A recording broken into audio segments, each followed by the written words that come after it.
afternoon, Parker. Good afternoon, sir. General Faversham is waiting for you on the terrace. Aye. Dr. Sutton, sir. You've had a long journey, Doctor. Oh, it's worth a journey to join old comrades. Are they all coming? Same crowd. A year older. Sit down, help yourself. Thank you. Well, what's the news from London? Well, haven't you heard? Gordon's dead. Murdered in Khartoum. That's no news to me. I said that was going to happen years ago when they first sent Gordon to Egypt. He wasn't hard enough. They wanted someone like you out there. Just what I was going to say myself. First time for 100 years there hasn't been a Faversham in the army, and look at the mess they make. I'm too old and the boy's too young. My own fault for not marrying sooner. You remember the boy? He's 15 years old today. I'm going to let him dine with us tonight. Oh, good. I don't mind telling you, Doctor, I'm worried about him. Huh? I can't understand the boy. I sent him to the best army school in England, spent half my time telling him about his famous ancestors, and what do you think? I found him this morning reading a poetry book. Shelley, of all people. So I want you to help me lick this boy into shape and make him hard. Gentlemen, the Crimea. Old comrade. Old comrade. Arnold.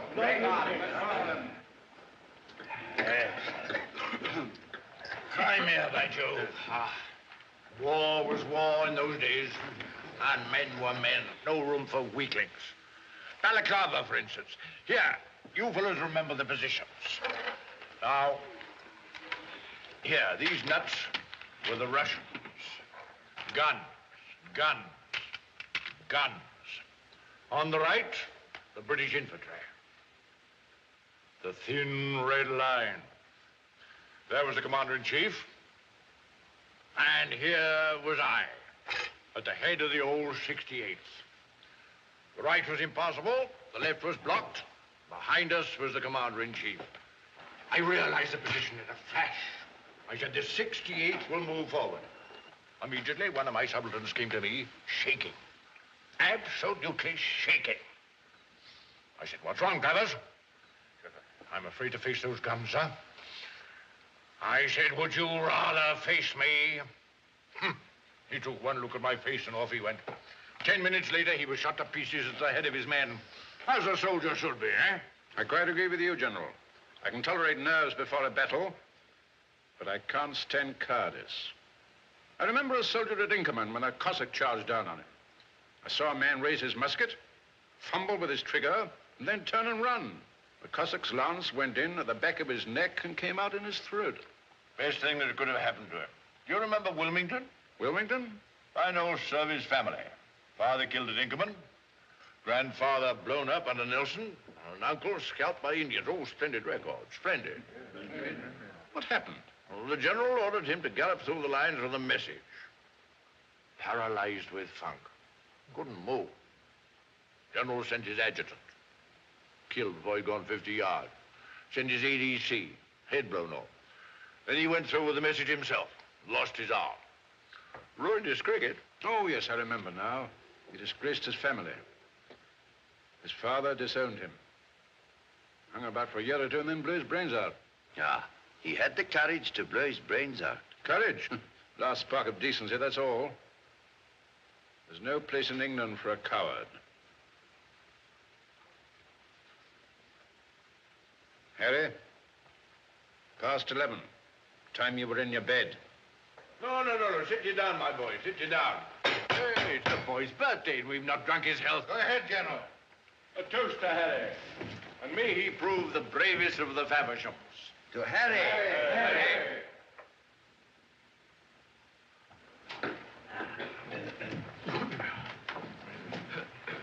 Thank you. That's right, boy.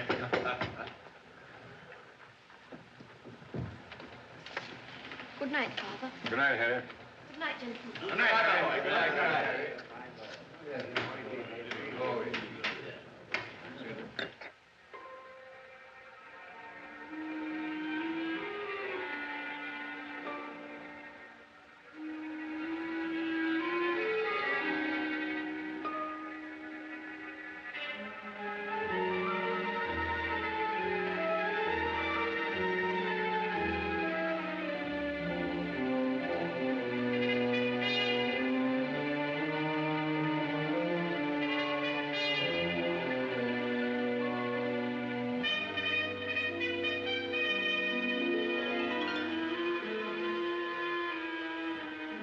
Harry.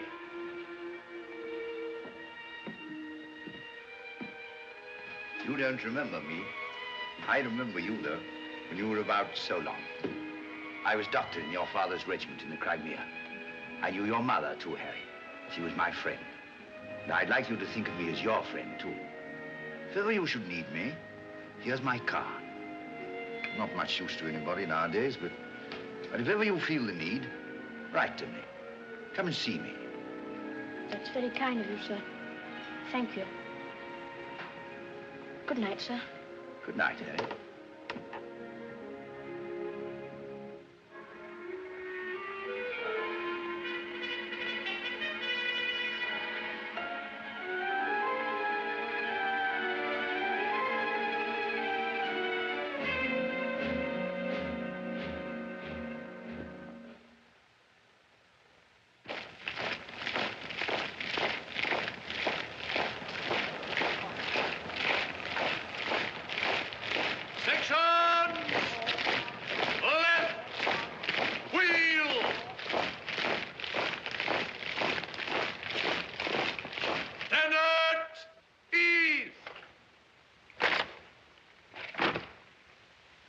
Years ago, General Gordon was murdered in Khartoum, and the British Army was withdrawn into Egypt without punishing the crime.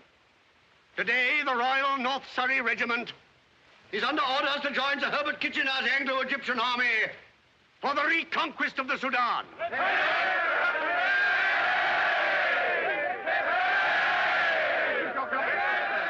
Oh, hello. Well, what's Egypt like, John?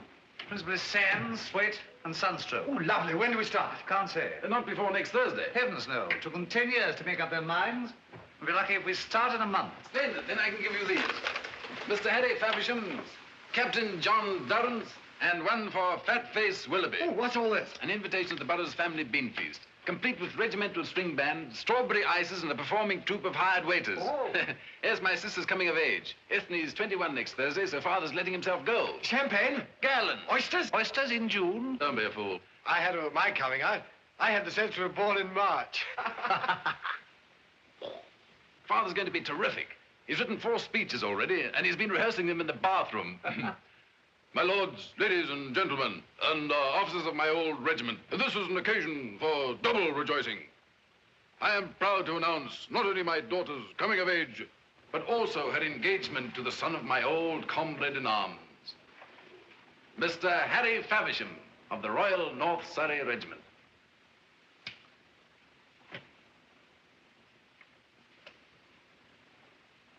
What? Him? Our own Harry Faversham. Oh, this is very sudden. They've been signaling for it for months. Good luck, Harry. Thanks. Good luck, Harry. Thanks, John. What about this Egypt business? You can't take him with you, you know. When the dervishes catch a white man, they cut his nose off and hang him up by the toes. Oh, disgusting business. All the money falling out of your pockets. I'll see you at dinner.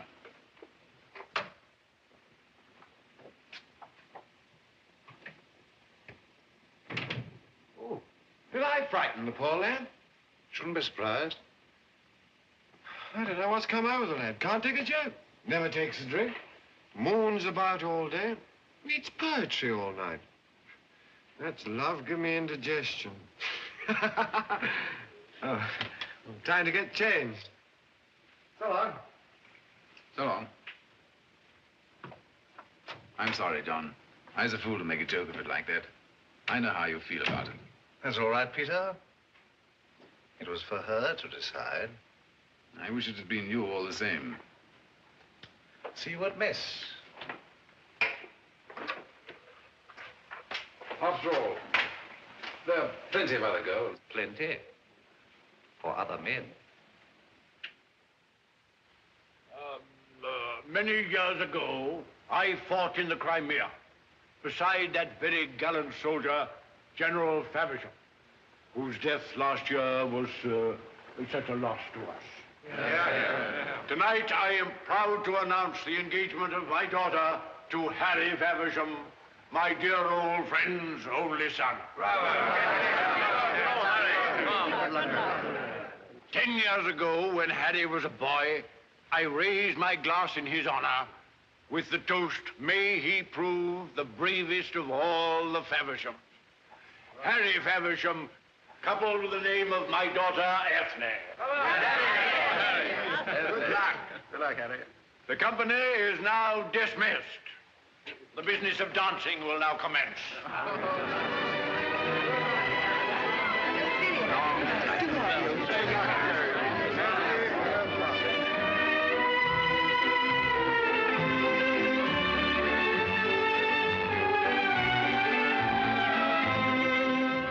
Well, Colonel, with your off on this Egyptian affair, eh? Of course, it's only a minor campaign. It'll do your world of good. The army's too soft nowadays. You mean not hard enough? Of course. Now, the Crimea. War was war in those days, and men were men. Let me tell you what happened at Balaclava. Well, you remember the positions, Doctor, don't you? Only too well. I was over there, on the extreme left. Here were the Russian batteries, behind the nuts. Guns, guns, guns, guns. On the right, the British infantry. The thin red line. I suppose they didn't get much to eat. What are you talking about? Well, sir, you said they were so thin. The line I meant, not the men. Oh. By here was the commander-in-chief. And here was I, at the head of the old 68.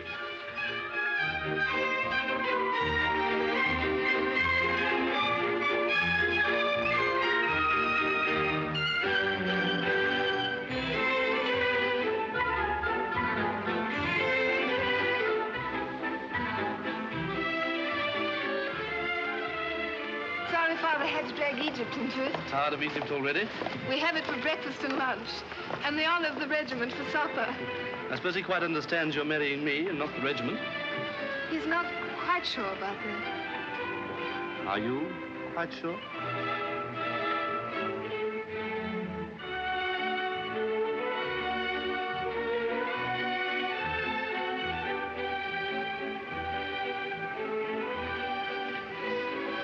When we are old and creaky with rheumatism, we shall look back and think of this night. Ethne, you'll never creak, never in your life. We shall creak with the best of them. And through the creaks will come the sound of this dance music, and the light of the moon, and the scent of the flowers. This is a solemn occasion, Harry. A memory is being born tonight. A memory that will stand the test of all the years. Moments like this are better than all the memories in the world. The memories will be the best, because they'll be right out of reach of uncertainty and care. Memories just float about on their own, with no shadows upon them. Dance music, the moon, and evening primroses. That's all.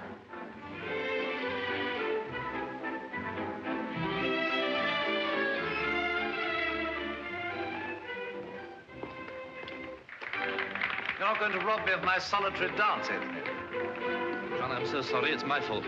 Is this your dance going on? It's just started. Oh, dear, there's a partner waiting for me. Excuse me. It wasn't his fault, John. It was mine.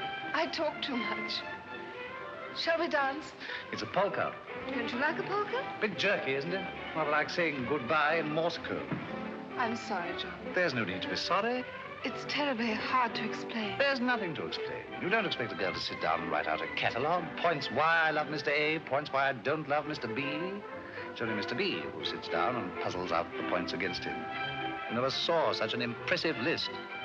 Reasons why Ethne Burrows doesn't love John Durrance. Reason 1. Don't, John. Oh, I put down about 40 reasons altogether.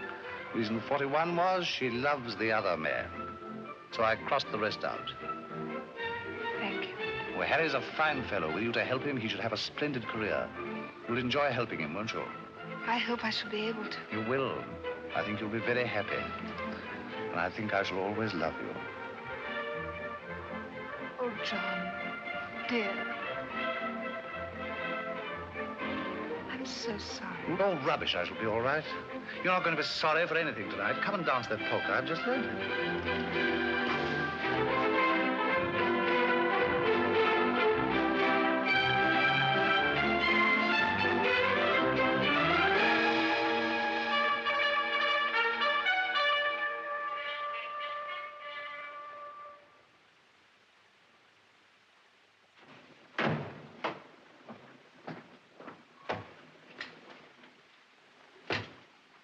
Feversham, see what he wants, lover. He wants to see you privately, sir. Oh, very well.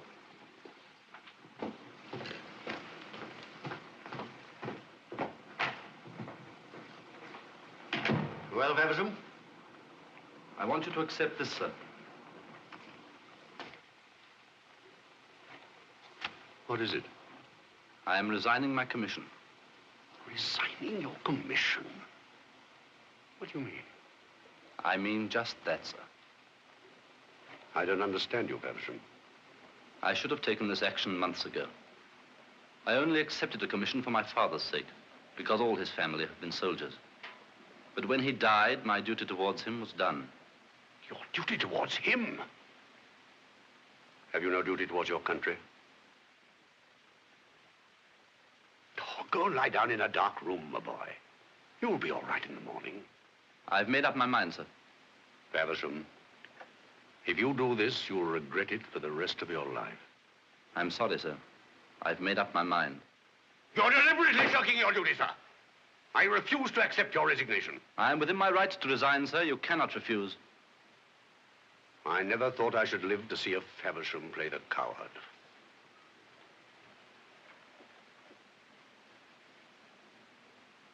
May I go, sir? Yes. Go.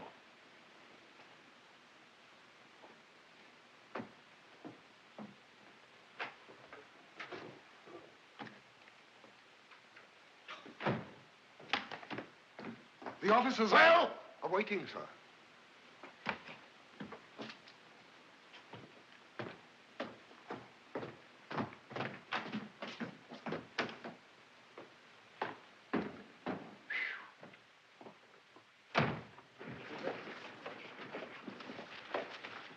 Gentlemen, final orders have just arrived. The regiment leaves on Thursday. We march to Portsmouth and embark at midday. I've just received this telegram from General Kitchener. Glad to welcome your regiment to my command. Oh, that's very nice, sir. Gentlemen, there will be one change in regimental orders for the 15th. Mr. Faversham has seen fit to send in his papers on the eve of his regiment sailing for active service. His place will be taken by Mr. Parker, who was to have remained at the depot. Glad you're coming with us. Glad you're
Goodbye, John. Goodbye. Good luck to you. You'll keep an eye on young Peter for me, won't you? I will, sir. Both eyes. Little Lemmy ducks. What's she crying for? There. Well, goodbye, Aggie. Take care of your ma.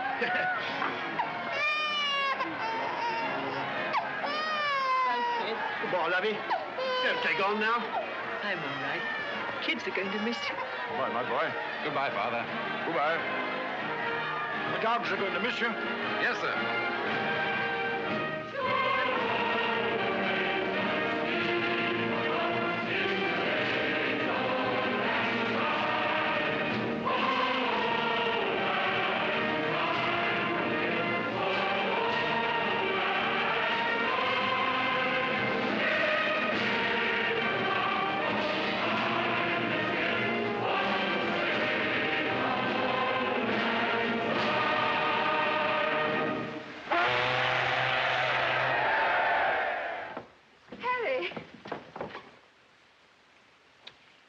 happened. Peter left last night. Father went with him to see you all off.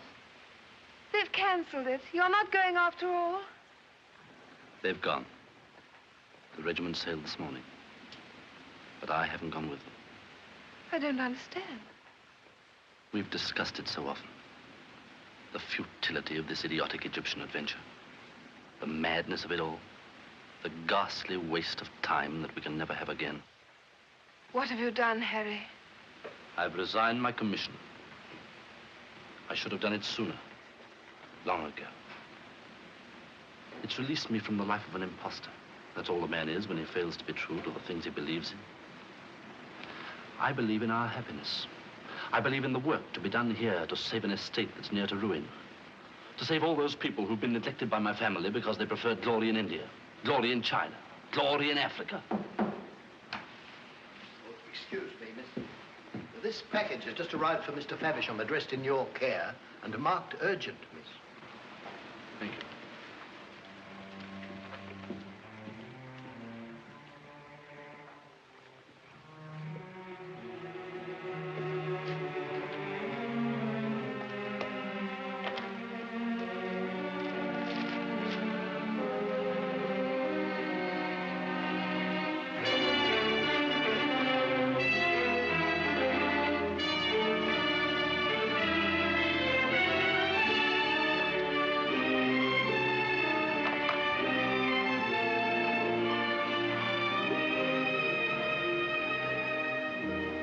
Thomas Willoughby. Mr. Peter Burrows.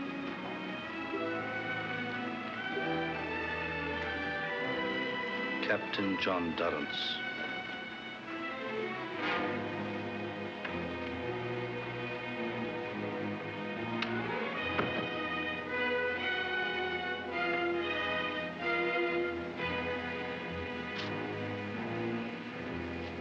Well, they had a fine send-off, hadn't they? I went aboard and had lunch with them before they sailed. Peter has a cabin with John Durrance and Willoughby. I'm glad the three boys are going to be together. Father... Yes, it was a wonderful sight. The vessel steaming out into the channel and all those men cheering and... May I speak to you a moment, sir?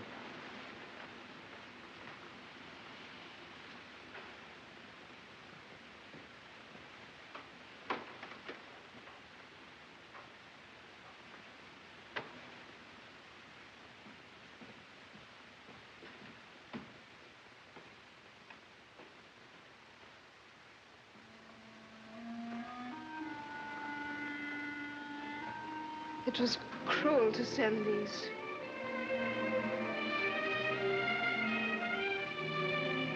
Cruel but just. That's what you think, isn't it? You needn't tell me, Ethne. I can see it quite clearly in your eyes. We agreed always to be honest with each other, Harry. To keep no secret from each other. When you did this, did you believe that I should be proud of you? I thought you'd understand. We've so often talked of these things, and we've always understood each other. I know, Harry, we've talked and we've dreamed of things we'd do if we were free. Some people are born free. They can do as they like without concern for consequences. But you were not born free, Harry, and nor was I. We were born into a tradition, a code which we must obey even if we do not believe. And we must obey it, Harry, because the pride and happiness of everyone surrounding us depends upon our obedience. I quite understand.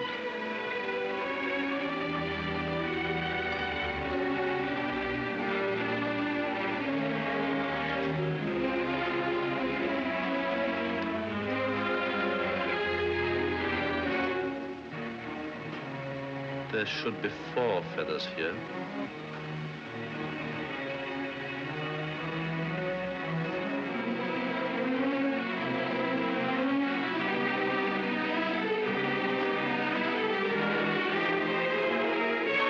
We agreed always to be honest with each other.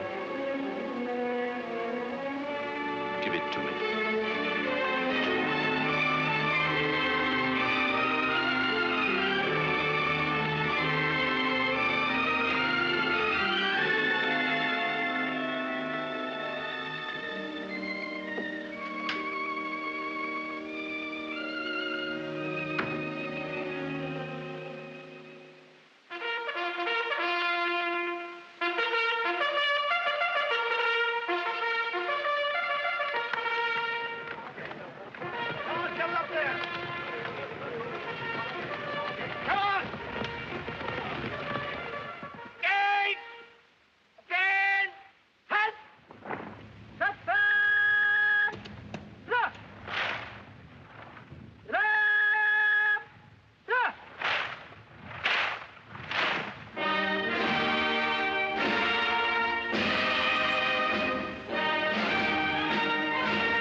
served here before? At Beauclair, sir. Then you know what to expect. You too? I've been out here ever since, sir. You married? Yes, sir. Children? 4, sir. When I left home.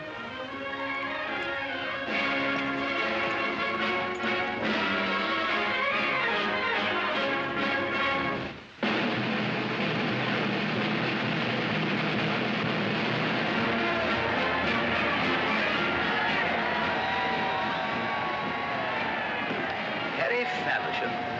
Doctor? Why, what's happened? I thought your regiment had gone. Oh, yes, they've gone. Like the Guards have gone tonight. Years ago, Harry, I gave you my card. Do you remember? Yes, Doctor, I remember. In case you ever needed any help. Come along. We'll have a quiet supper at my club. It's just across the park. The Naval and Military. No, not there, if you don't mind, Doctor. Let's go to my rooms. Very well. You tell me you left the army because your duty to your home was greater than your duty towards a crowd of African peasants. Well, there's nothing dishonorable in that, Harry. If that's all, if that's the whole truth, then these feathers are an insult to be treated with the contempt they deserve. If that were all, I should have put them on the fire and you would have never seen them. But you know that it's not all. Just as Ethne knew.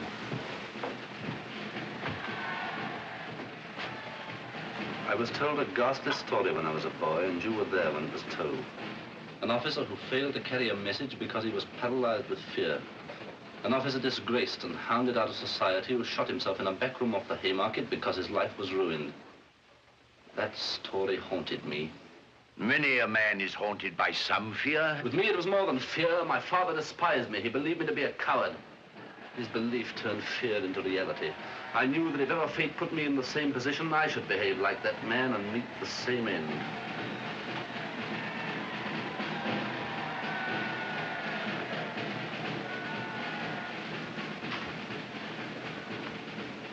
I am a coward, Doctor.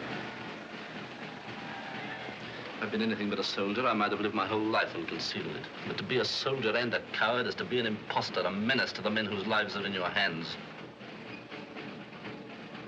When orders came for Egypt, I knew that fate was closing in round me, just as it closed round that other man.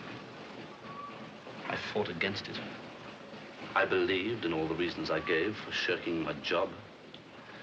I deceived myself, but I didn't deceive my friends.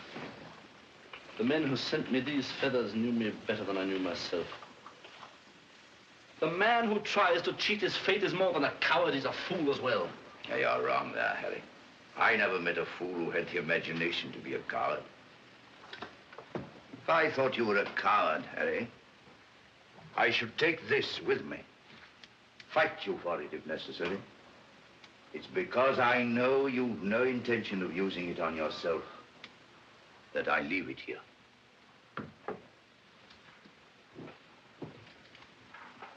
Harry, is there anything I can do? Yes, Doctor. There is something you can do. Yes? I shall be leaving England tomorrow.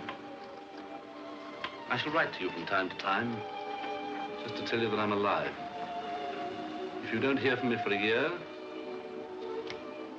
you'll know that I'm dead. If that happens, I should like you to go to Ethne and tell her that at least I tried to put right the shame and humiliation that I caused her. Can you tell me where you're going? Egypt.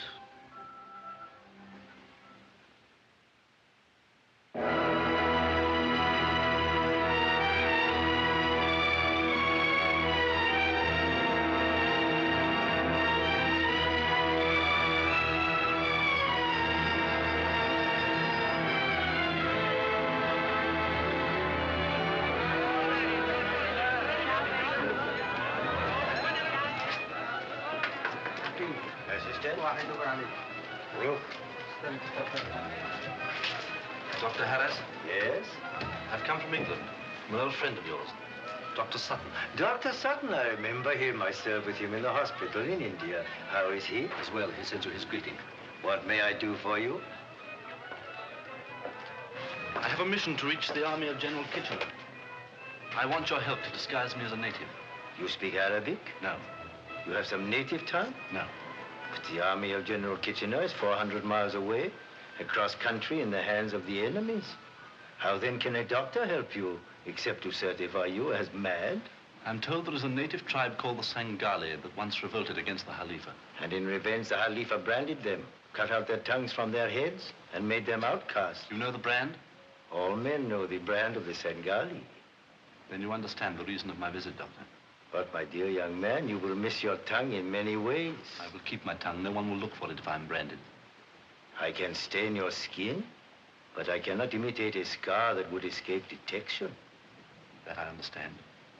Is your mission then of such importance? May I stay in your house until the wound is healed?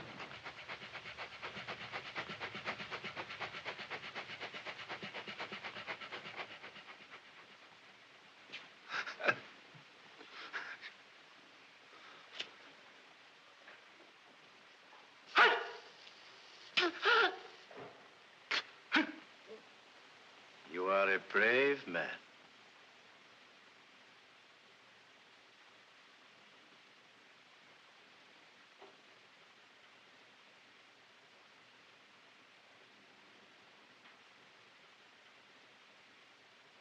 Ah, Lawrence. Told to report, sir.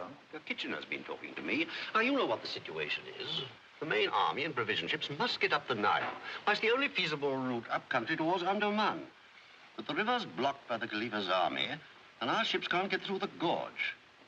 Now, the Khalifa must be drawn away by some sort of bluff into the desert. Yes, sir.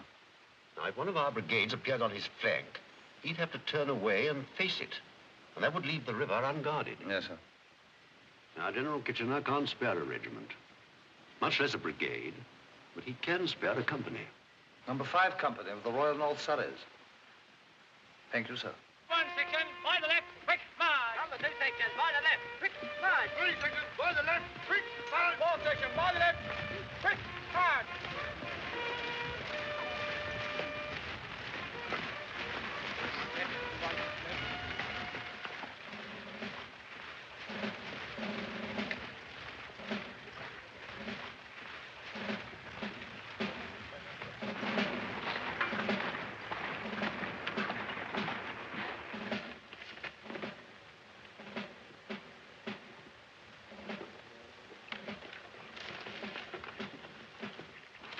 Oggi shoot your countdown. She should have said.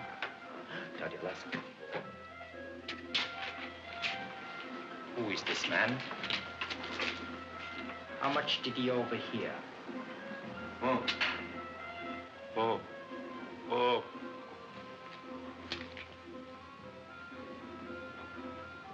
Sangali.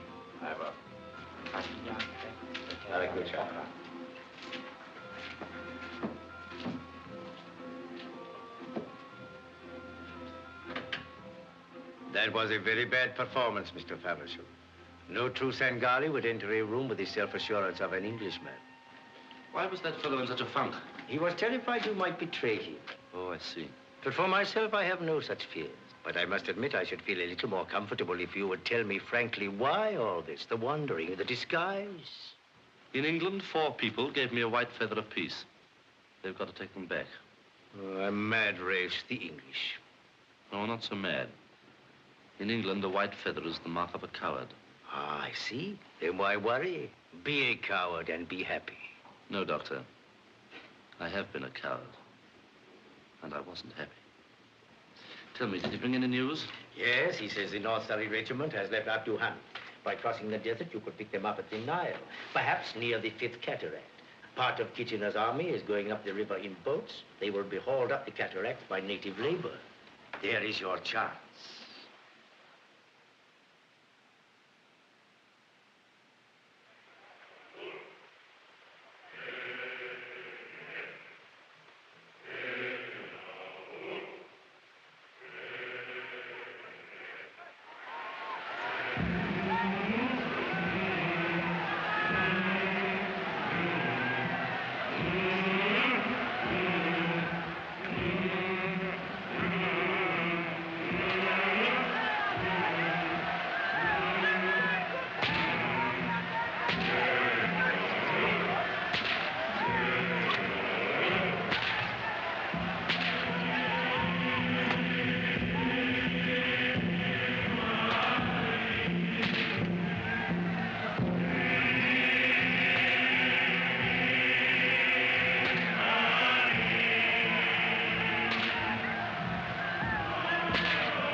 All right, Sergeant? All correct, sir. We've rigged up enough scarecrows to look like the entire blooming army. Ah, that ought to draw them all right. The men can rest, but be ready to move without delay. The moment we're spotted, we won't have time to sit about and admire the view. No, sir. I'll take the men back to the camp, and you watch from that jibble over there. Very good, sir.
يلا نرجع للخليفة يلا يا هلا يلا يا هلا يلا يا هلا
Your watch. No fuzzies round here. I'm going to have a word with the captain. All right, Sarge.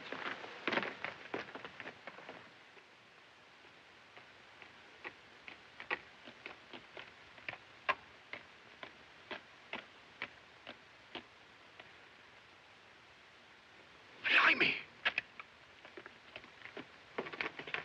You mean? Huh? It's a double! You get the rifle. Come on, give me your hand.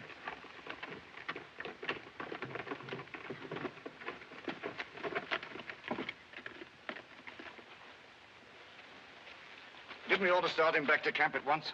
His orders were to stay here till we see dervishes, and we ain't seen none. It's ice we want to clap on the back of his neck. Yes, and a couple of saucy nurses to clap it on for him. Don't.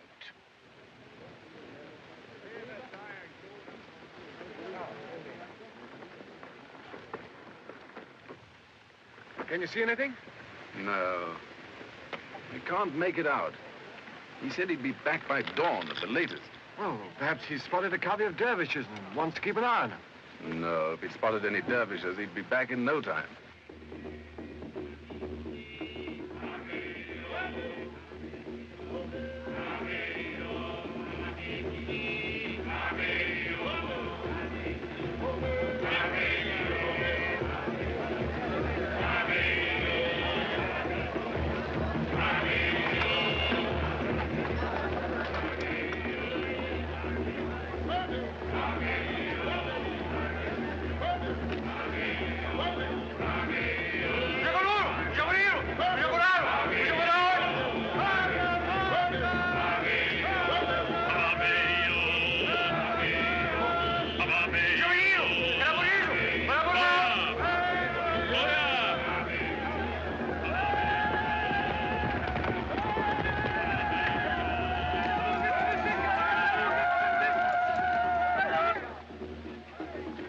مولانا الجيش كثير أين حقتهم عساكر حق إنجليز النمل هنا النمل جيوش كبيرة كيتشنر أيوة نفير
Who's there?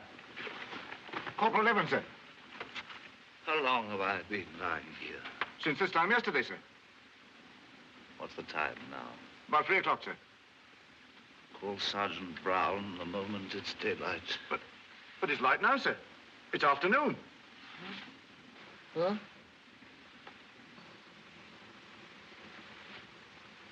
Call Sergeant Brown. Yes, sir. Sergeant Brown, what is it? The captain wants you. All right.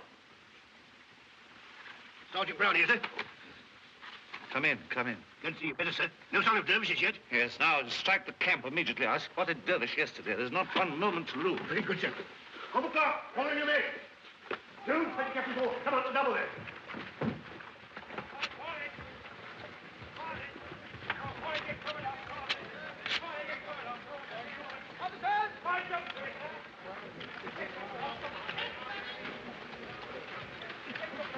Ready to march off, sir? Sergeant, come here. Don't go away. I want you to help me to my horse. Oh, very good, sir. Attention, top!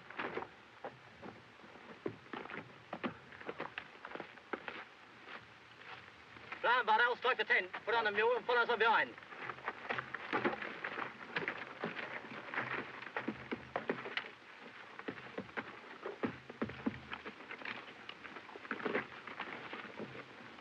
Section at 8, quick, march.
Right up to my tent. Very good, sir. Glad to see you back, sir. We were getting a little worried. Ah, no need to worry. I spotted some dervish yesterday. That's why I stayed up there to keep watch. They saw us all right, so that's half our work done. Sergeant, give the men some food. See they get to sleep immediately. Very good, sir. Willoughby? Yes, sir? Parker? Yes, sir. Put those fires out, will you? Double the sentries round here. There's no immediate danger, but we're going to keep on the alert from now on. Yes, sir. Ron, put your fire out. Hi, Bill. You saying this for us? Simmer, Curtis, Campbell, bring the Charge the lot, boys. Peter? Yes, sir. I got a touch of the sun out there yesterday. Oh, hard luck, old boy. I know what it is. I had sunstroke when I was a kid at school. Oh? How did it affect you? Well, it gave me a devil of a headache. Oh. You know, you look a bit done in, John. You ought to take a good rest. Yes, now listen, Peter, we're not in a healthy spot here. Things may be a good deal worse before we're through. I'm feeling a bit groggy. I'm going in to rest now. Will you look after things for me here tonight? Yes, of course. Shall I help you in? No. I'll be all right in the morning.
Seen anything? No, sir. Well, keep your eyes open. Very good, sir.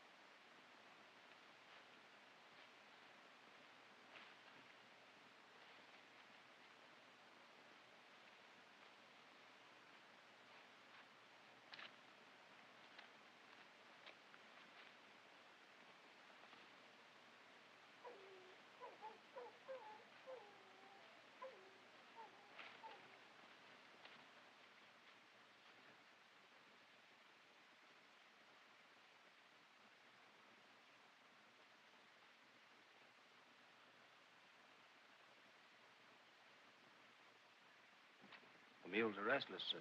Bad sign. Yes, I know. I shall be glad when the sun rises. Yes, sir.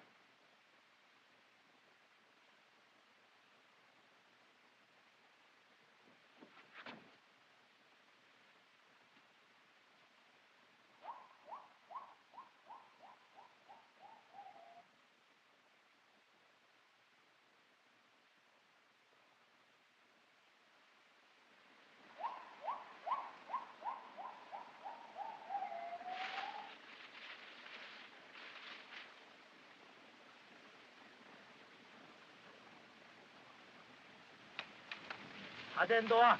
ايوه.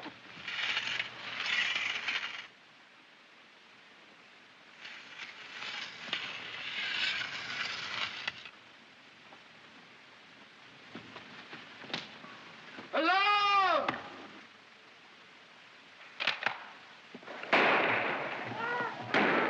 Alarm! Bureau! Alarm! انجليزي! ايه هنا!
sir. Yes? Ali has news, sir. Good. What does he know? Saeed Habarkois, El Khalifa Sabenil Magish. Huh? Well, the Caliph has left the Nile with his whole army. Fine. That's the news we're waiting for. Ransom, give orders to sail at once.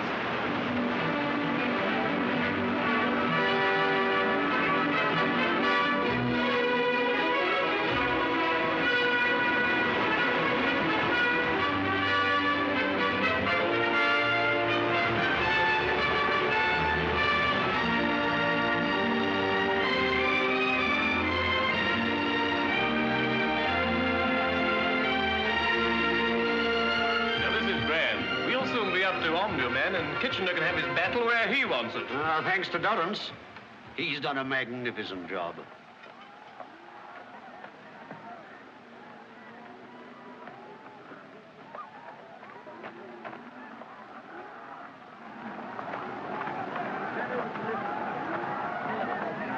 انت ظابط وانت ظابط تعالوا كتفوهم ودوهم للخليفه هناك هديه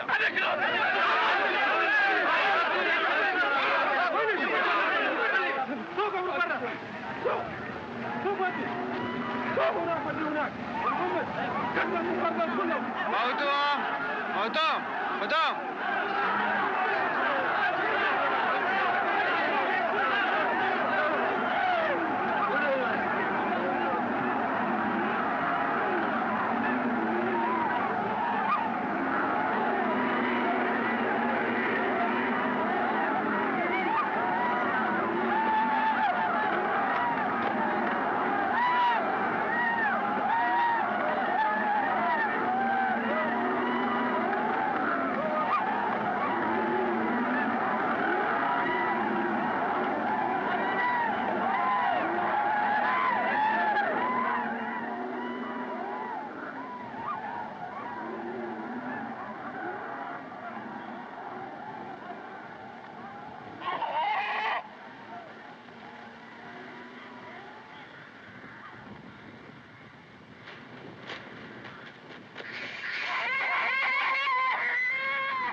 Peter?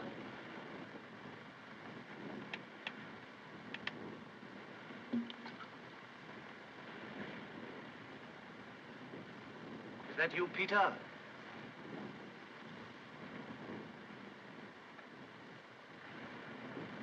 Peter?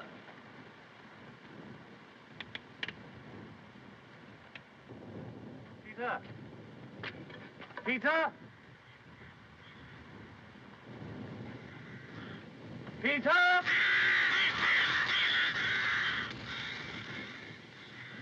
Willoughby! Burrows!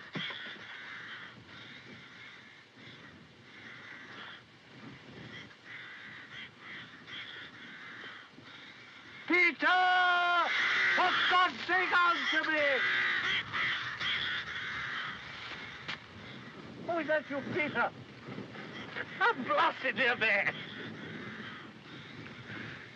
I can't see, Peter. It's no good pretending anymore. I can't see. I'm blind. The sun got me out there in the mountains.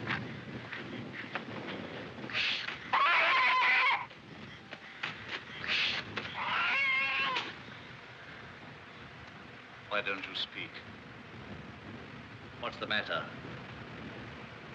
Who are you? What, are you all dumb? You've never seen a blind man before? Who the devil are you? Speak. If you can't speak English, speak Arabic, but speak, speak. Well, it's true then. They're all dead. All my company wiped out. Nothing but a blind man and a dumb lunatic.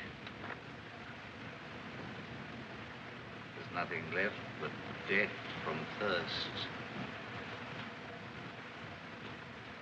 Come here. Come here.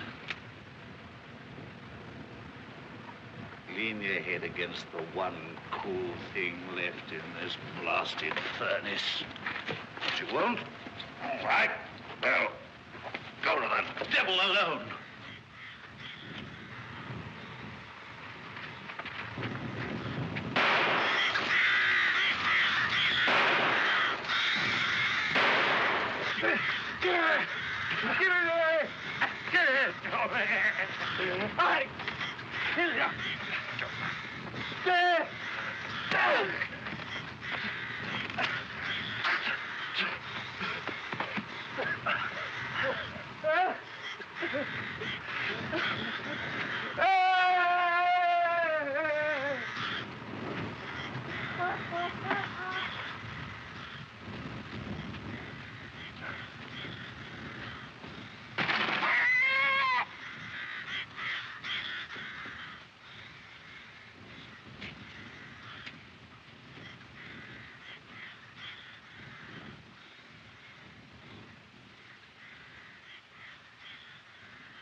My helmet, Sergeant, will you?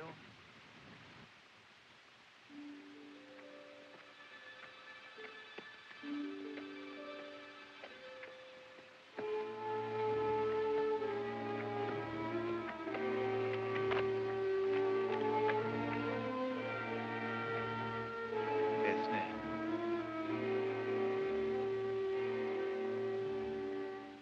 Don't you like the polka? A bit jerky, isn't it? Ethne, I shall love you always.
Hello, Doctor. I'm glad to find you alone, Ethne. I really came here to talk to you. Well, Doctor? I want to know if you've heard from Harry Faversham. I've heard nothing. It was his own wish and my wish that the break should be complete. I've no idea where he is or what he's doing. I promised to give you a message when I saw him on the night before he left England a year ago. A year ago?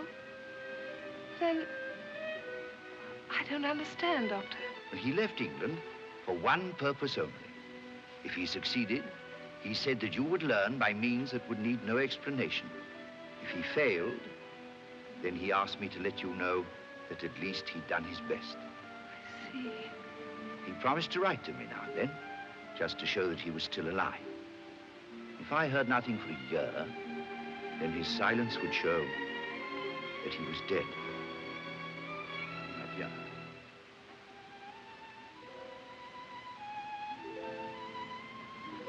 So that's the end. You think I behaved brutally to him, Doctor? No. I did behave brutally. I behaved like the worst kind of coward. I failed to help him when he was so terribly in need of help. Nothing that you could have done would have made him alter his decision, Ethne. I could have helped him. If you'd gone on your knees, you could have done nothing. His mind was made up. You must always remember that, Ethne. For the sake of his memory and for your own happiness. Oh, Ethne! What are you two mooching about outside for? Just having a dose of your country air, General. It'll be a dose of bronchitis if you don't take care. Come on in, Ethne, give us some sherry.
There's an Arab.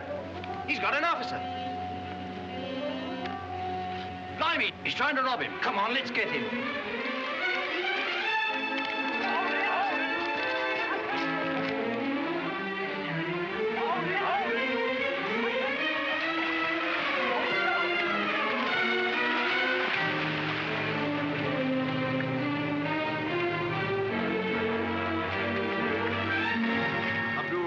asking what he has to say. Yes, McKay. Gentlemen, then. Callum! Does he, Callum?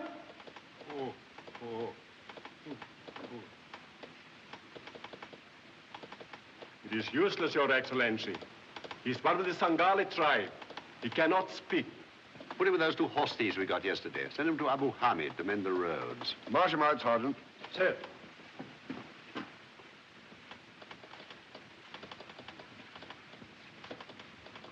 The doctor, sir. Now, Doctor, how's Durrance? You pull through. Splendid. He's a fine officer. Regiment can't spare a man like that. He's blind. Blind? Sunstroke, exposure of the eyes to the sun. I've seen it before, Colonel. A man alone, bowled over suddenly, lies there exposed. But with rest and care, he'll get better. With immediate attention, there might have been a chance in 100. Now there's none. Nerves are completely destroyed.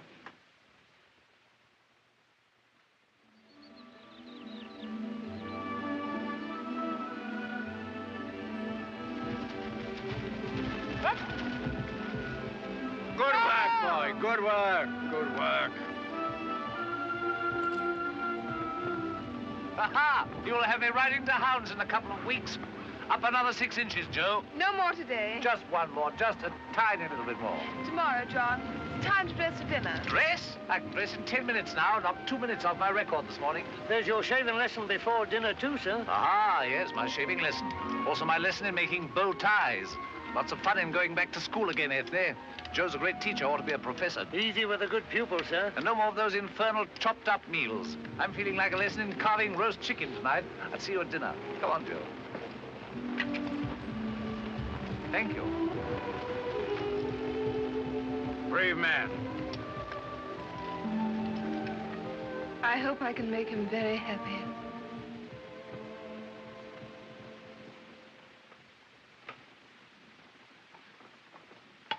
All right, Joe, you do it for me, will you? Look here, Ethne, I've been wanting to say something to you for a long time, and it's beastly difficult to know how to put it. Of course, it's no business of mine, but are you sure you're right in what you're doing? Quite sure. You know, a man becomes a soldier with all the knowledge of the risks ahead of him. If misfortune comes, it's all part of the game. He doesn't ask for any pity or sympathy, but you've got your whole life before you. I know it's a noble, unselfish impulse, but for 30 or 40 years, maybe 50 years... Father, please don't talk about being noble. There's nothing like that about it. It's just...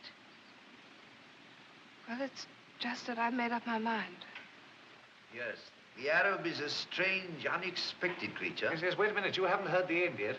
Here's a solitary Arab. Heaven knows where he comes from or how he's alive. He packs my map, slings my water bottle around my neck, and never says a word from beginning to end. That must have been uncanny. Uncanny. It nearly drove me mad. Yet I knew all the time he was trying to save me. How many days we traveled, I shall never know. I was crazy with fever. Must have been the best part of a week. He gets me in a boat, floats me down the Nile till he comes within sight of the camp, and then... Now, here's the extraordinary part. Having done enough to win the Victoria Cross, he lays me down outside the camp and calmly begins to rob me. Oh, nothing strange in that. Just Eastern business mentality. He'd done a job of work and was taking payment.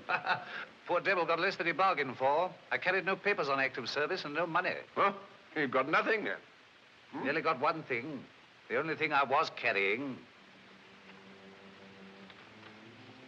Remember this? It's my letter. Your letter.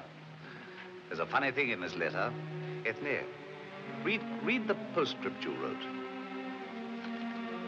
It's still got some sand in it. And keep the sand as a souvenir. Thank you.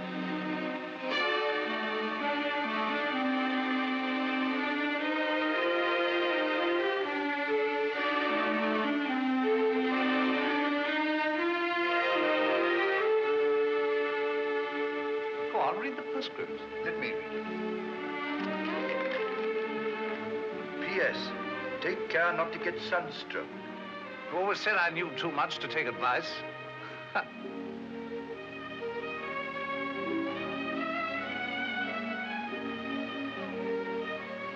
Ethne, darling, I'm sorry you're trembling. You mustn't take it like that.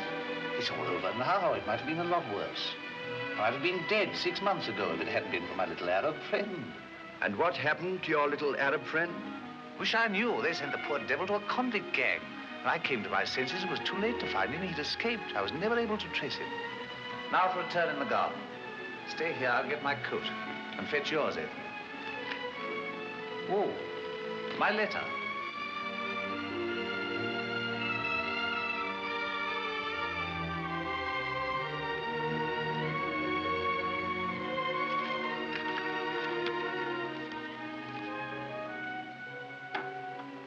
Thank you.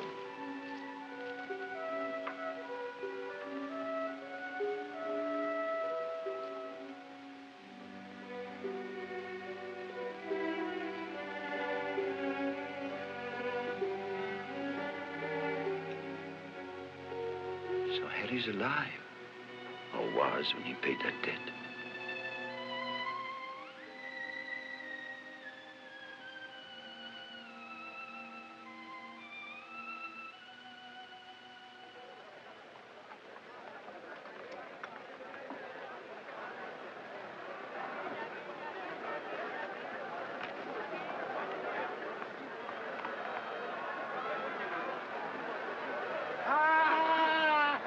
Hadai Sudan! Hadai Khalifa! Who is it? Leave him! Hi, Peter! What are you going to entertain us for nothing?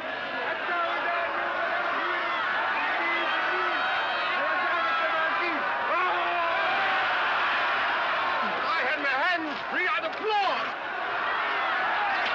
I had my hands free for 10 seconds, I'd strangle that filthy little blighter with a monkey. Get her!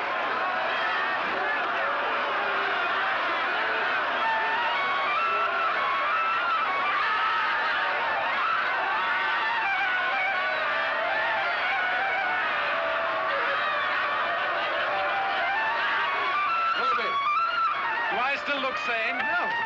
Do I?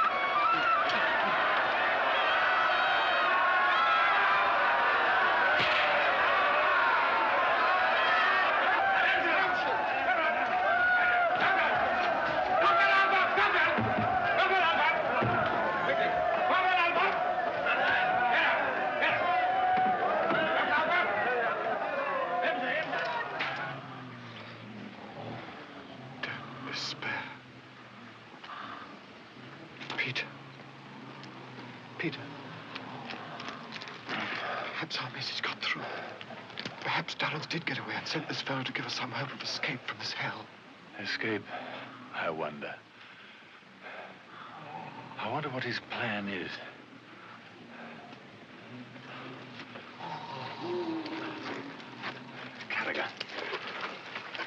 Carragher Pasha. Tell me, which do you think would give the better chance of escape? The desert or the river? How should I know? Nobody has ever escaped from here. But surely some attempts must have been made to free you? Yes, years and years ago. But they all failed. How long have you been here? Since the Gordon was killed. 13 years.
Cream?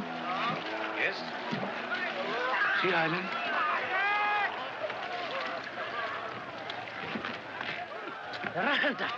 Tomorrow, boat waiting.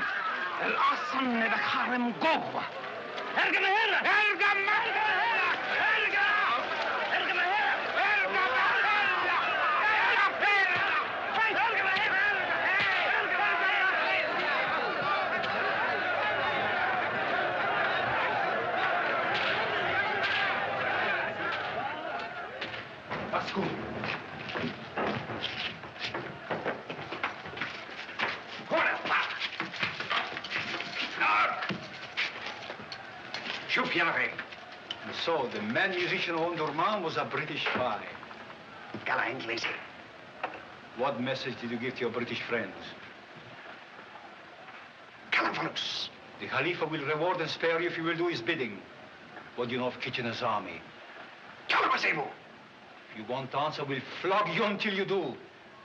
Answer!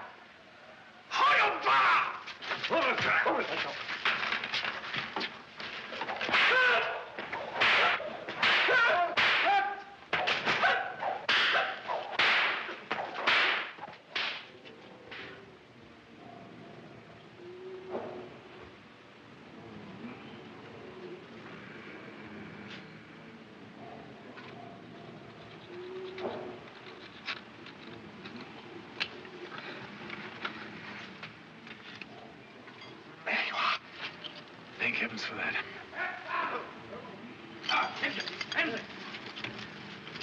Kappa! Kappa! Hold cover 10!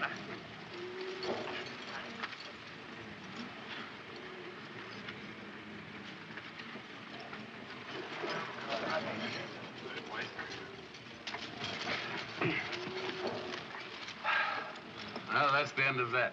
No pork for dinner. Poor devil. They flogged him. I wonder who he is. Looks like an Arab. Probably paid by our people to help us. I wonder if he's got any papers on him. Spies don't usually carry papers about.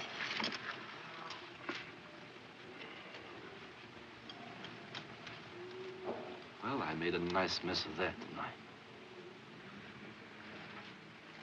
Havisham. Harry, how the devil did you get here? Who sent you? Nobody. What you doing here? For heaven's sake, explain, Harry. There's no time to explain. We're in an infernal mess, but there's still a chance. Now listen to me. The Khalifa has gone out to meet Kitchener. If he gets beaten, he'll slit our throats in revenge. If he wins, he'll slit them out of pure joy. Right opposite the prison gates is the arsenal of the Khalifa. That's our one chance. Just a couple of guards and a few storekeepers, and that's about all. You got that file? Yes, that file was an absolute brainwave. Right, we must work like blazes. Now, is there anybody here who understands the language of these poor devils? Here's that old fellow over there. I'll go and fetch him. You all right, Harry? I'm all right, face. Harry, this is Karaga Pasha, once governor of the province of Kordofan. You speak English and the language of these people? I speak Arabic and Greek. They all understand one or the other. Then you can do a great service to yourself and to all these people. Will you tell them that I have brought the means of setting them free? Tell them that once they are freed, on no account must they make a sign or a movement until they get the word from me. We must work very fast. Tom, break that file in two. Bring me the strongest man first. Fix!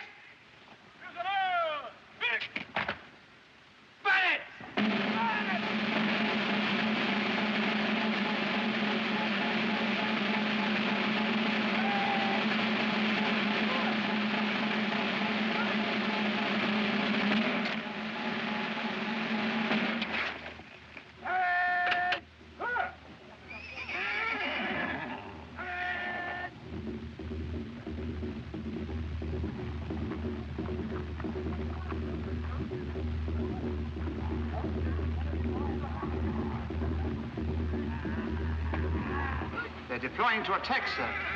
It's their whole army.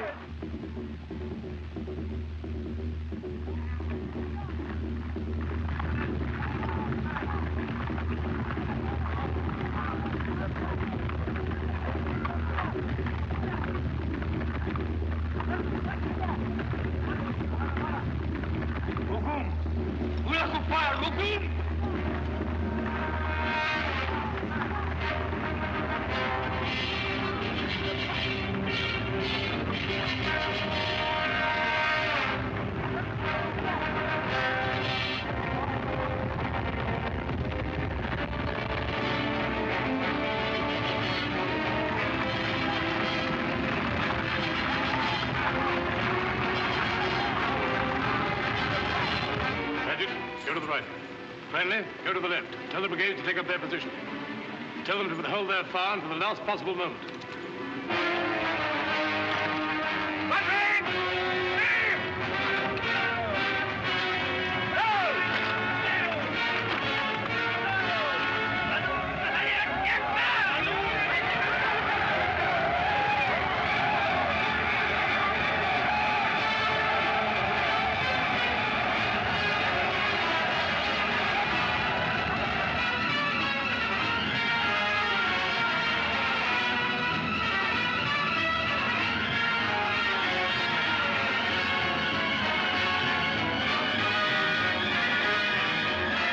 Sight, ain't it?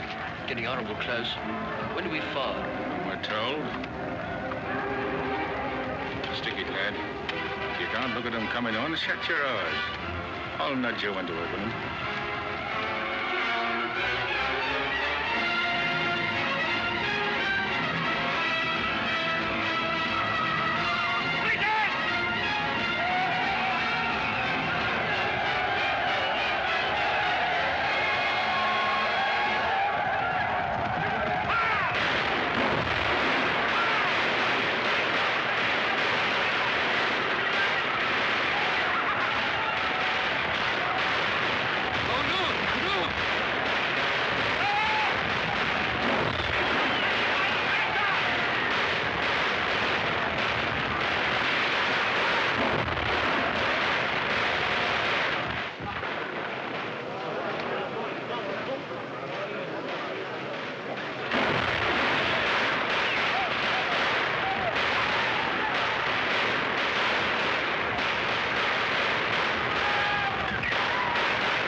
Tell them it's now or never. Tell them they mustn't move an inch until the guards reach us. ما فيش حد يتحرك، دي آخر فرصة لنا عشان نخلص مع الكلاب دول. كل واحد يستنى لغاية ما يجوا تلاتة ضباط الإنجليز.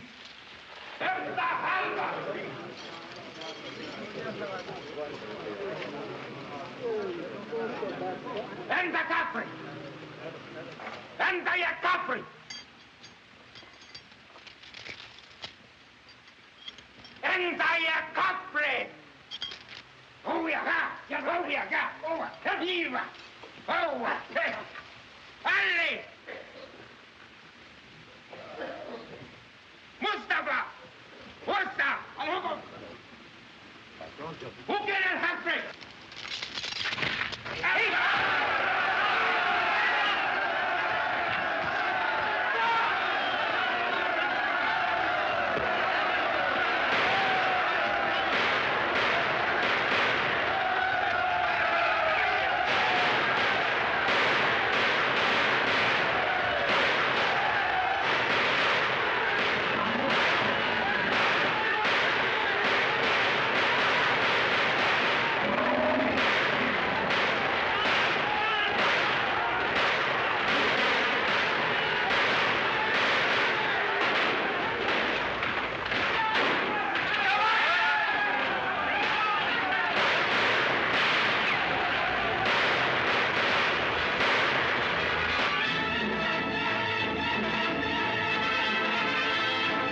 Again, sir.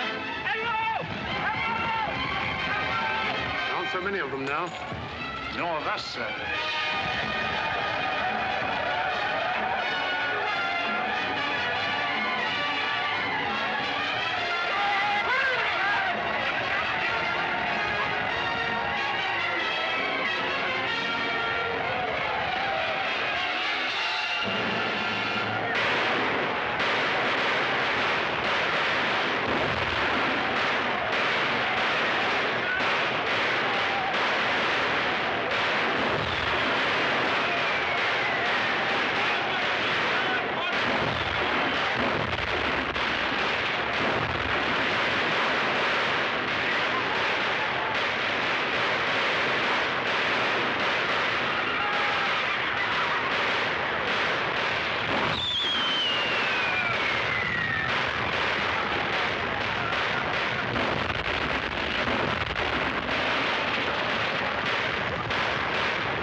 taxi will have that town out with a black flag on it. That's the arsenal, sir. Good, then we'll blow it up. Bank and drink, 350.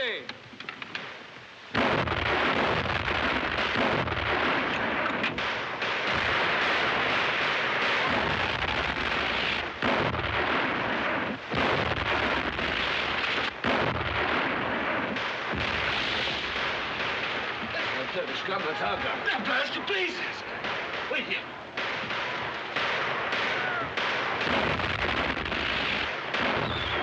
They're firing on the black flag. Get it down. Something else on the stage. Anything. This will do. Harry, look here. You want me to from us? All right, I'll take it. All right.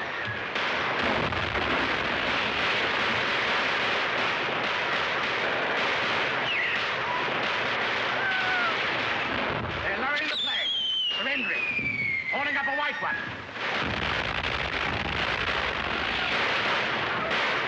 It isn't white, sir. It's ours. What?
Come in.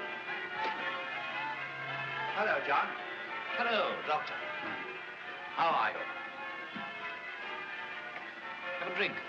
On the table there. Do you mind if I light the gas? Sorry, old man. Meant to have done it before you came. No, give me the matches. I'll light it. You heard the news? I've been listening. Is it true? We've got Khartoum. It's just come through. Kitchener broke the dervishes' army at Omdurman. Good. Splendid. Well, that's that. Sit down, Doctor.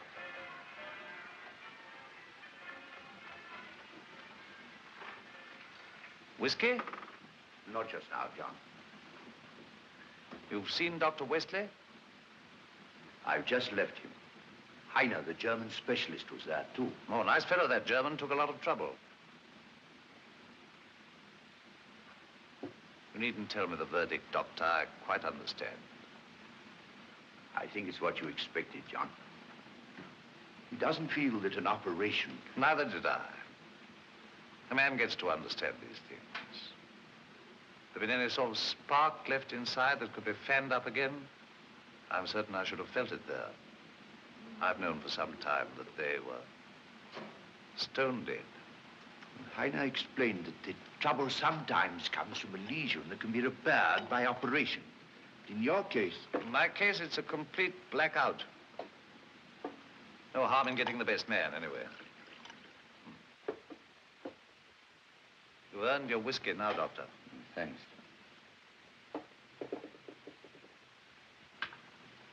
Might have been a lot worse. If I had known from the start it was hopeless, I'd probably have blown my brains out. Today, it isn't half so bad. I've been learning to read this Braille stuff. Funny how quickly the fingers get sensitive. Listen. Be not afeared. The isle is full of noises, sounds, and sweet airs that give delight and hurt not. Sometimes 1,000 twangling instruments will hum about mine ears, and sometimes voices that if I then had waked after a long sleep will make me sleep again. And then, in dreaming, the clouds, methought, would open and show riches ready to drop upon me, that when I waked, I cried to sleep again. Splendid. Marvelous, isn't it? I knew that bit by heart, anyway. Here's to your health, Doctor. Here's to you, John. To Kitchener and his bright lads in Khartoum. Now, stretch out your legs and read the news. There's a report by Mallinson, the war correspondent.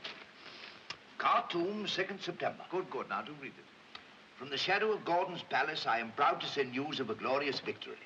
At dawn this morning, after a wild night of storm and rain, scouts reported that the Dervish army was massing to give battle upon the hills above Kerreri. That's where the legend said the British had been destroyed. Now, if the Dervish had ignored that silly rot and fought... Oh, shut up and listen. Sorry. At 6 o'clock, the Dervish army advanced in mass and flung themselves with fanatical bravery upon the British squares. Within 2 hours, the Dervish forces were broken in flight. A full report when the fighting at Kerreri will be sent when details are available. But your correspondent, who accompanied the Royal North Surrey Regiment... Good old Surreys. ...was privileged to witness the most dramatic and astonishing scene in this inspiring day. During the battle, the prisoners in the Omdurman dungeons overwhelmed their guards, captured the arsenal, and held it until relieved by Anglo-Egyptian troops. Well, oh. The achievement was led and inspired by 2 British officers of the Royal North Surrey Regiment, captured in the fight at Gakdul Wells, Lieutenants Burrows and Willoughby. Peter, alive! And good old Willoughby! Isn't that splendid? What's the time? Time is just on 7. We'll go tonight. What? We'll be the first to tell Ethne and the old man. Ha! He'll be crazy with excitement about this. Joe! Joe! Yes, sir? Pack my bag. Send a message round to Dr. Sutton's house to send his bag round here. We're going to General Burrows, the 8:15 from Paddington. Oh, but I've got an important appointment in the morning, John. And, Joe, yes, sir? Tell Dr. Sutton's man to cancel all his appointments for tomorrow. Oh, but Ethne and the General will know before we get there. They won't. They never get the evening papers in that place until the morning. We'll just walk in and break the news. And the War Office is certain to send a telegram. You've always got some confoundedly cold-blooded reason for doing nothing. Anyway, we'll be the first to congratulate them. Don't you realize what this means? Peter alive and done a grand job of work into the bargain. Is there any more? Read that last bit again. Huh? Lieutenants Burrows and Willoughby, whose release from prison was due to an act of heroism described to me personally by Lieutenant Burrows. A man posing as a dumb Sangali native gained entrance to the prison with means of cutting the chains of the captives. He suffered torture and faced death to do so because in reality he was until recently an officer of their own regiment. Lieutenant Faversham.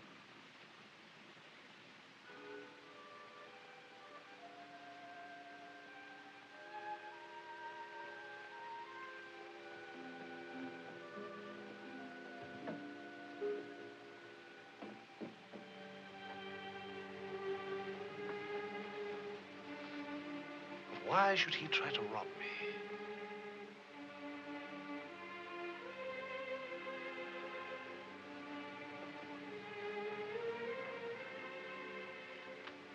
Doctor. Yes, John? There's some notepaper on my desk there. I want you to write a letter for me. I'm ready, John. To Ethne Burrows. Dear Ethne, I've just had some splendid news. I've been to a famous German eye doctor, and my sight can be restored. Got that? I've got that, John.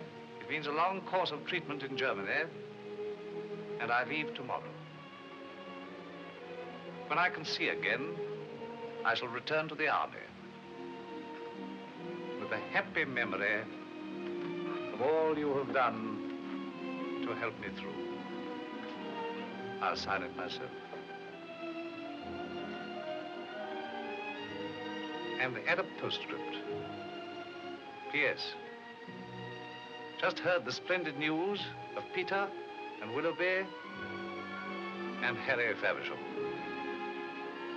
I enclose a little souvenir of a journey through the desert with a dumb Sengali native.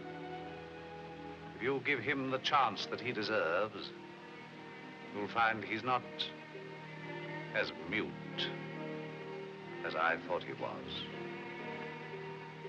That's all. Your bags are packed, sir. There's just time for a bite of dinner if you hurry. All right, Joe. We're not going after all.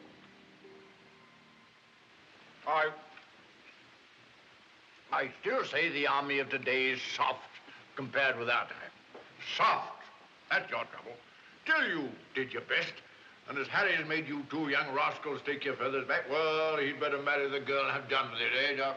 It's not as easy as all that. There's my feather, too. What deed of reckless daring are you going to do to make me take back my feather? Must I? Deeds of reckless quarrel. Stuff and nonsense. No such thing nowadays. All you boys had to do was deal with fuzzy-wuzzy. But the Crimea was different. War was war in those days.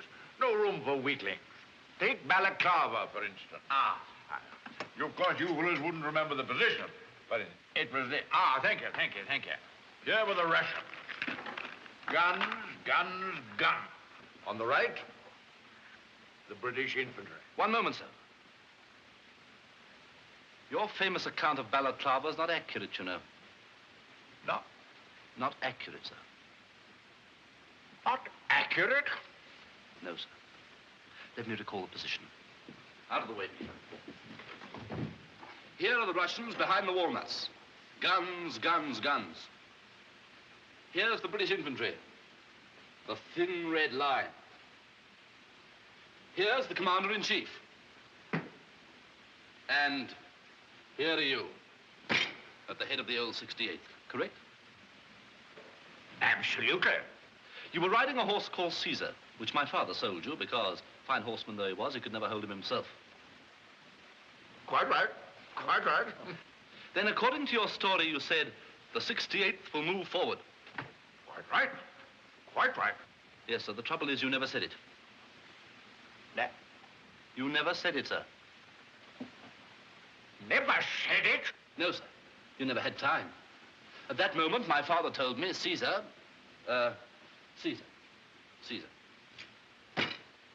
startled by a stray bullet, took the bit between his teeth and dashed straight at the Russian lines. Away went Caesar, away went you. Away went the 68th, away went the commander-in-chief, away went everybody. And another magnificent mistake was added to an already magnificent record. But nobody ever said the 68th will move forward. Unless it was the horse. Come on, sir. Own up. Well, after all these years, it's rather difficult to remember all the details, but confound the boy, I shall never be able to tell that story again. You're fed.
Years ago, General Gordon was murdered in Khartoum, and the British Army was withdrawn into Egypt without punishing the crime.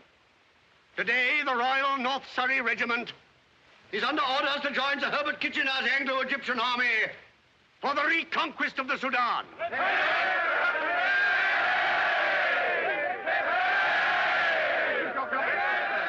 Oh, hello. Well, what's Egypt like, John? Principally sand, sweat, and sunstroke. Oh, lovely. When do we start? Can't say. Not before next Thursday. Heavens, no. It took them 10 years to make up their minds. We'll be lucky if we start in a month. Splendid. Then I can give you these. Mr. Harry Faversham, Captain John Durrance, and one for Fat-Face Willoughby. Oh, what's all this? An invitation to the Burroughs family bean feast, complete with regimental string band, strawberry ices, and a performing troupe of hired waiters. Oh. Here's my sister's coming of age. Ethne's 21 next Thursday, so father's letting himself go. Champagne? Gallon. Oysters? Oysters in June? Don't be a fool. I had them at my coming. I had the sense to have born in March. Father's going to be terrific. He's written 4 speeches already, and he's been rehearsing them in the bathroom. My lords, ladies and gentlemen, and officers of my old regiment, this is an occasion for double rejoicing. I am proud to announce not only my daughter's coming of age, but also her engagement to the son of my old comrade in arms, Mr. Harry Faversham of the Royal North Surrey Regiment.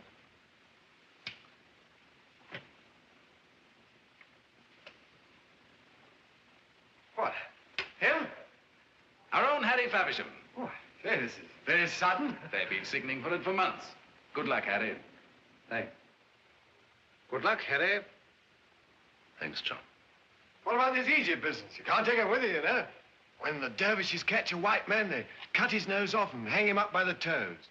Oh, disgusting business. All the money falling out of your pockets. I'll see you at dinner.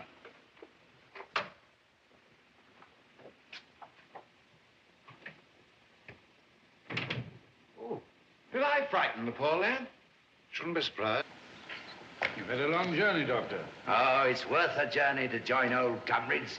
Are they all coming? Same crowd. You're older. Sit down, help yourself. Thank you. Well, what's the news from London? Well, haven't you heard? Gordon's dead. Murdered in Khartoum. That's no news to me. I said that was going to happen years ago when they first sent Gordon to Egypt. He wasn't hard enough. They wanted someone like you out there. Just what I was going to say myself. First time for 100 years, there hasn't been a Faversham in the army, and look at the mess they make. I'm too old and the boy's too young. My own fault for not marrying sooner. You remember the boy? He's 15 years old today. I'm going to let him dine with us tonight. Oh, good. I don't mind telling you, Doctor, I'm worried about him. Huh? I can't understand the boy. I sent him to the best army school in England, spent half my time telling him about his famous ancestors, and what do you think? I found him this morning reading a poetry book. Shelley, of all people. So I want you to help me lick this boy into shape and make him hard. Gentlemen, the Crimea. Old comrade. Old comrade. Arnold.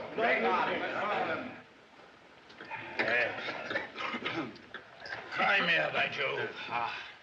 War was war in those days, and men were men. No room for weaklings. Balaclava, for instance. Here, you fellows remember the positions. Now, here, these nuts were the Russians. Guns, guns, guns. On the right, the British infantry.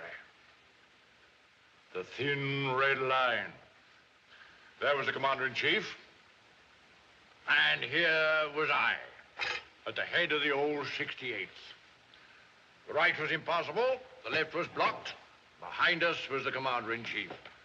I realized the position in a flash. I said, the 68th will move forward. Immediately, one of my subalterns came to me, shaking. Absolutely shaking.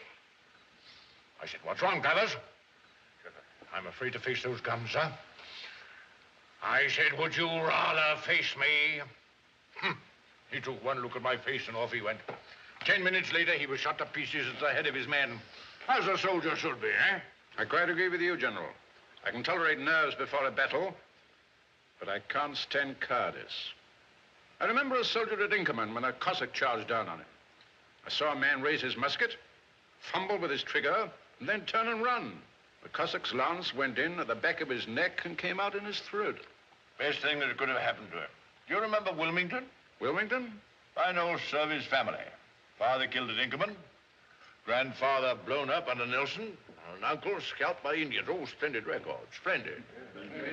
What happened? Well, the general ordered him to gallop through the lines with a message. Paralyzed with funk. Couldn't move. General sent his adjutant. Killed before he'd gone 50 yards. Sent his ADC. Head blown off. Then he went through with the message himself. Lost his arm. Ruined his cricket. Oh, yes, I remember now. He disgraced his family. His father disowned him. Hung about for a year or two and then blew his brains out. Ah, he had the courage to blow his brains out. Courage? Last spark of decency, that's all. There's no place in England for a coward. Harry? Past 11. Time you were in your bed. No. Sit you down, my boy. Sit you down. Hey, it's the boy's birthday, and we've not drunk his health. Go ahead, General. A toast to Harry. And may he prove the bravest of the Favershams. To Harry. Harry.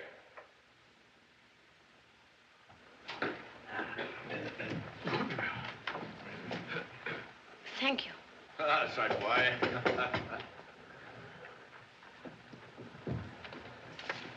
Good night, Father. Good night, Harry.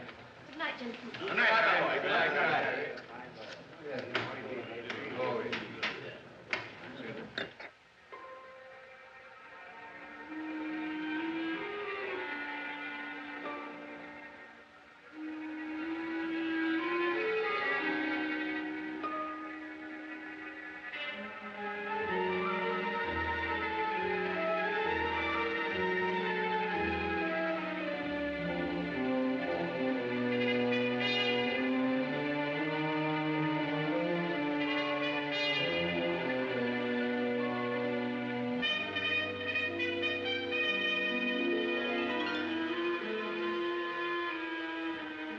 Harry.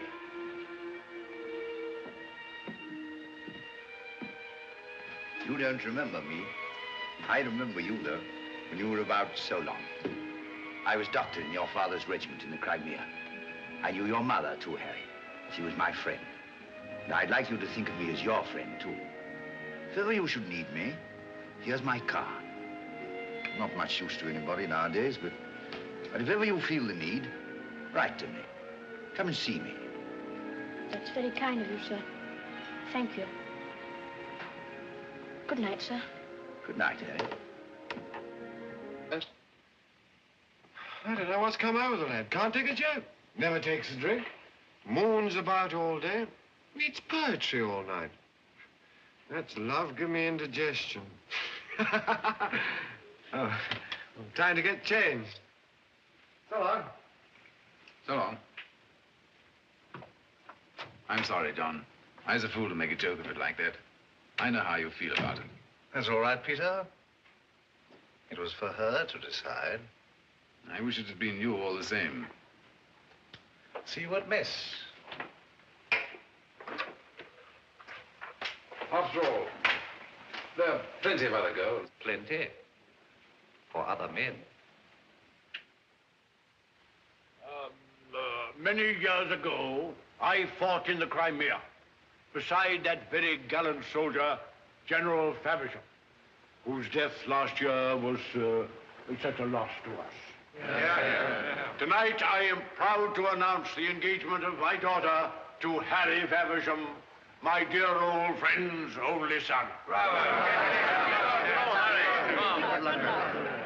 10 years ago, when Harry was a boy, I raised my glass in his honor with the toast, may he prove the bravest of all the Favershams. Harry Faversham, coupled with the name of my daughter, Ethne. Good luck. Good luck, Harry. The company is now dismissed. The business of dancing will now commence.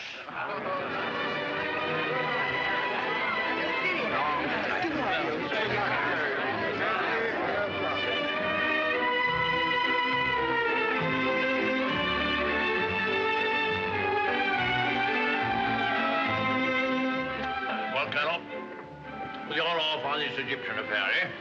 Of course, it's only a minor campaign. It'll do your world a good. The army's too soft nowadays. You mean not hard enough? Of course. Now, the Crimea. War was war in those days, and men were men. Let me tell you what happened at Balaclava. Well, you remember the positions, Doctor, don't you? Only too well. I was over there, on the extreme left. Here were the Russian batteries, behind the nuts. Guns, guns, guns, guns. On the right, the British infantry. The thin red line. I suppose they didn't get much to eat. What are you talking about? Well, sir, you said they were so thin. The line I meant, not the men. Oh. By here was the commander-in-chief. And here was I.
Afternoon, Parker.